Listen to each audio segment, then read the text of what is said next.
Hi, I'm Kristen Amdahl and welcome back to my studio. In this video, I want to show you some tips and tricks for getting started making one of the projects from my brand new book, 24 Crochet Hats, Interesting Techniques and Inclusive Sizing for Men, Women, Children, and Babies.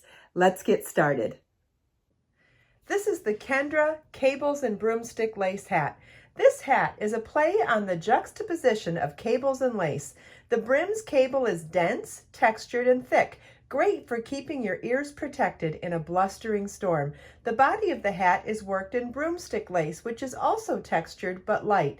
At first glance, you might think the open work would not be very warm, but the twisted loops of broomstick lace have little pockets of air in the center, which helps trap warmth.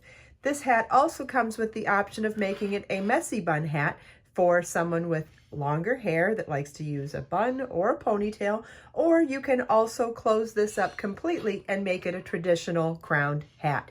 You will need a size E4 or 3.5 millimeter crochet hook, a size US 17 or 12.75 millimeter knitting needle or dowel, and you will also need number 3 DK weight yarn. I used Be So Baby yarn in this project. This is color mint and this is color bubblegum. I'm going to show you how to use post stitches to make the cable. So for the cabled band, starting with the round 3 of the repeats, it's a chain 3 and turn your work, then back post double crochet in each stitch across.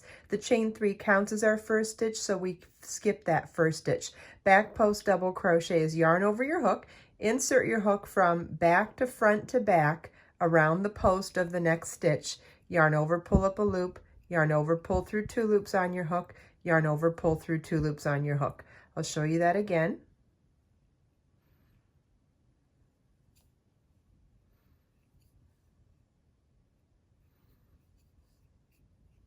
And then so for the repeat of row 3, you'll repeat that all the way across. This is what your work should look like at the end of row 3. We'll turn for row 4, it's chain 3, turn our work. And now we're going to be working our stitches in a different sequence than just the traditional right to left across the work, or if you're left-handed, left to right across the work. So that chain 3 counts as our first stitch, and we're going to now skip the first 5 stitches, including this one. So it's 1, 2, 3, 4, 5, and so there's 3 stitches left. It's this 6th stitch that we're going to work the next stitch in. The next stitch is a front post treble crochet. So skip 5, this is the 6th one, yarn over twice, insert your hook from front to back to front around the post of that specified stitch, yarn over, pull up a loop, yarn over, pull through 2, yarn over, pull through 2, yarn over, pull through 2. And this is what your work should look like at this point. We're now going to front post treble crochet around the next stitch. It's yarn over twice, insert your hook from front to front around the post of the next stitch, yarn over, pull up a loop, yarn over, pull through 2, yarn over, pull through 2, yarn over, pull through 2. Okay, so now the pattern says to work a double crochet in the stitches that we skipped and work behind these 2 post stitches. So it's these 2 stitches here. So we skipped the first 5, right? So the chain 3 was for the first stitch. Let me get something smaller so I can point. Okay, so this is the first stitch. We work that chain 3 over that stitch. Then we have 1, 2, 3, 4 more skip stitches. Then we worked treble crochet, front post treble crochet around the next 2. We now still need to work these 4 stitches, but we're going to work them in a different sequence. And I'm going to tell you what we're doing first and then show you. So we're going to work double crochet behind these 2 stitches in that 3rd and 4th stitch position, and then we're going to work in the front of all this and work front post treble crochet around the posts of the 1st and 2nd stitch. So okay, so I said we were going to double crochet in the 3rd and 4th stitch position, but behind these 2. So we're going to flip our work to the front, yarn over, and find those 2 stitches that we skipped. It's yarn over, and we're going to work into this skipped stitch here. Once you find the first one, it's much easier to work into the second one too. And it's just a you know, you're going to have to feel for it. You want to flip your work back and forth to try to figure out where you're working. And then so we double crocheted in the 3rd stitch, double crochet in the 4th stitch, and now we still have stitches 2 and 3. I didn't say that right, did I? So of the skip stitches, it was 1, 2, 3, 4. Anyway, now we're going to front post treble crochet around the posts of the last 2 stitches that are still skipped. So it's stitch 2 position and stitch 3 position. So it's yarn over your hook twice, insert your hook around the post of the specified stitch, yarn over, pull up a loop, yarn over, pull through 2, yarn over, pull through 2, yarn over, pull through 2. Notice how I kind of turn my work as I'm doing it. Just whatever works for you, whatever allows you to manipulate your stitches and manipulate the fabric to get the stitches to work. And then we'll front post treble crochet around the stitch in the 3rd position.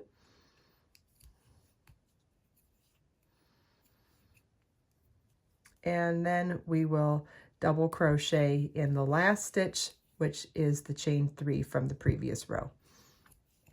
Okay, so now this looks like quite a mess, doesn't it? And this is one of the tips that I think is the most important thing to do so you understand what you're working with. Find that first chain 3 at the beginning of the row, and you want to pull on your work here to try to get these stitches in the right positions. Okay, so there's the chain 3 at the beginning of the work, there's the double crochet at the end of the work, and if you pull on these and pull them apart a little bit, you can actually see all 6 of those stitches that really got mushed up in the middle because we changed position. And this is really important for finding the stitches in the right sequence for the next row. On the next row, we're going to work chain 3 to count as our first stitch, and then back post double crochet in each stitch across.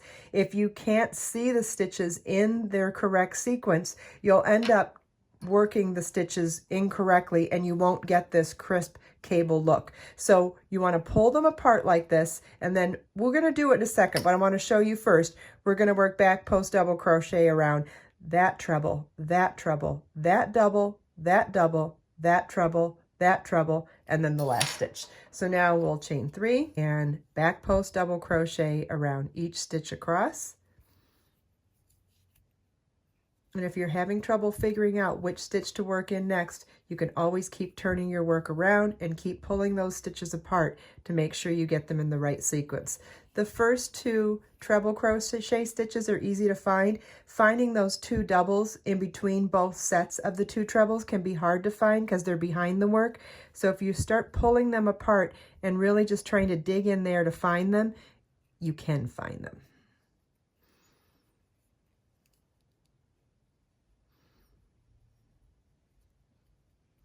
But see how it's getting confusing a little bit? So I'll turn my work around and make sure that I see them. Okay, I see them now. And so I'll turn the work back around and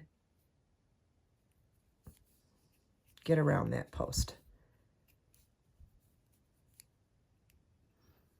It's okay to sit here and try to manipulate your work to make the positions easier for getting around those posts. This is a challenging row. It is challenging to find those stitches to then work back post double crochets around them. It's okay if it's a little bit of a challenge at first. Just keep at it and slow down if you need to, and there is nothing wrong with going back and forth between right side and wrong side to see if you can figure out what's going on there. Row 5 is a chain 3, which counts as our first double crochet, and then we're going to work a front post double crochet in each stitch across.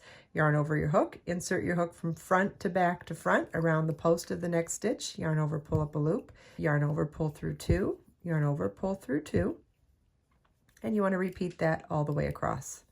I think this stitch pattern would make a great strap for a camera or a guitar. I think this as a strap on its own is very sturdy and really pretty, so I think you could really use this for a lot of other applications, but in this particular pattern we're using it as the brim of the hat. So you want to repeat rows 3 through 6 for the desired circumference of whichever size of the hat you're making. I hope you enjoyed this video. If you have any questions at all, please leave them for me in the comments. And everything we talked about today is linked in the video description below. Let us make time to create, share, and inspire today and every day. I'll see you in the next video.